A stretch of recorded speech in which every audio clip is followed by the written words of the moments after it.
திருச்சி கிழக்கு தொகுதி இடைத்தேர்தலில் நான் போட்டியிட வாய்ப்பில்லை என செய்தியாளர்கள் கேள்விக்கு நடிகர் KPY பாலா மறுப்பு தெரிவித்துள்ளார். நாமக்கல் மாவட்டம் ராசிபுரத்தில் பேட்டியளித்த அவர், அரசியலை பற்றி பேசுவதற்கு எனக்கு அறிவும் இல்லை, அந்த தகுதியும் இல்லை, நான் ஒரு சாதாரண ஆள் என்று தெரிவித்துள்ளார்.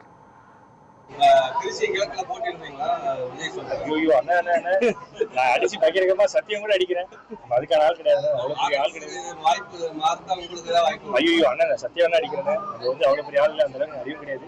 கடைசி வரைக்கும் நான் சம்பாதிக்கிறதுல ஏன்னா நான் இங்க நிக்கிறேன்னா அதுக்கு தமிழ் மக்கள் எனக்கு போட்ட பிச்சைனால நான் இங்க நிக்கிறேன். மக்கள் எல்லாம் நான் இங்க இல்லை. கடைசி வரைக்கும் அவங்களுக்கு நன்றி உள்ள இருக்கு நினைக்கிறேன். எனக்கு இது எஃப்எல்ஏ சீட்லாம் வேணா யூஸ் பண்ணிக்கிறேன். இதை பார்த்துட்டு இருக்காரு காலேஜ் ஓனர்ஸ். ஏன்னா நிறைய கஷ்டப்படுற பசங்க நம்மள்ட்ட இருக்காங்க. ஒரு 10 ஆர்ட்ஸ் காலேஜ் சீட்டு, ஒரு 10 இன்ஜினியரிங் காலேஜ் சீட்டு கொடுத்தாங்கன்னா யூஸ்ஃபுல்லா இருக்கும். அதெல்லாம் அதுக்கெல்லாம் ஒரு பெரிய தகுதி வேணும். நம்ம அந்த அளவுக்கு பெரிய ஆளா கிடையாது. நம்ம ஒரு சாதாரண இல்ல, நம்ம அரசியல் நம்ம நோக்கம் கிடையாது.